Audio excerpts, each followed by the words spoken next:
Mistfall Hunter's newest patch is now live and it introduces a new Soul Harvest activity. Big solo mode damage changes, Blackarrow and Sorcerer adjustments, fixes for the stutter, crashes, server lag, and ping accuracy. I'll break down the changes you need to know about that matter most.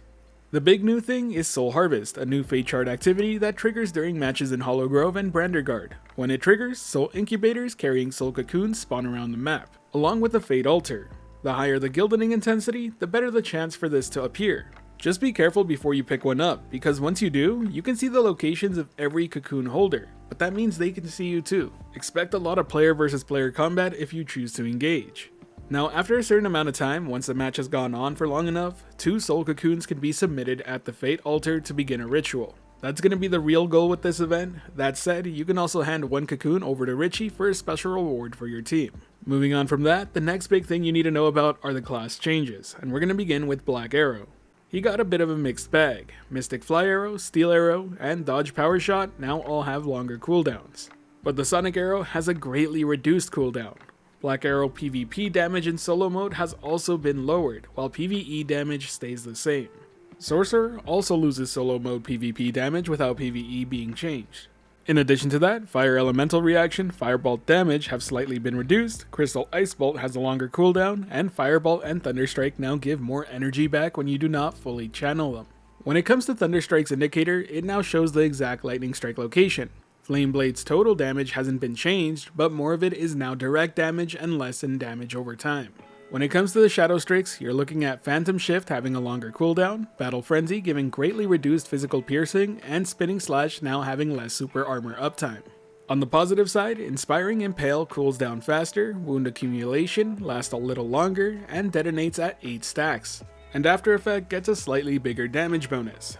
Now when it comes to Seer and Withered Knight, they just saw some bug fixes because things weren't working as intended. The Mercenary class didn't seem to get any changes. One broader adjustment that was made is that damage over time effects tick less often. That said, the damage they deal has been unchanged. Notable item and gear changes are that Eye of True Sight can now stack to 2, and the gem that grants Eloquence's high tier anti-interrupt effect goes from 10-second cooldowns to 15. It's also worth mentioning that World Chat now has an Add to Blocklist button, and Xbox now has real-time voice chat. The rest of the patch revolves around performance fixes, which are important. The update targets client hitching, stuttering, and crashes in certain situations. Bellring has also stated it's optimized server performance and fixed select server-side lag problems while it continues to investigate remaining issues. The ping display should now more accurately show your actual in-match input latency in real time. There's also a long list of additional fixes including warehouse items disappearing from view, being unable to attack after interrupted looting, and being locked out of actions after an interrupted execution. There have also been multiple UI, inventory, auction house, console cursor, and of course class-specific corrections. My quick takeaway is that you can enjoy the Soul Harvest event, just get ready for some quick player-on-player action. Solo Blackarrow and Sorcerer players do need to pay attention to their damage output when it comes to PvP.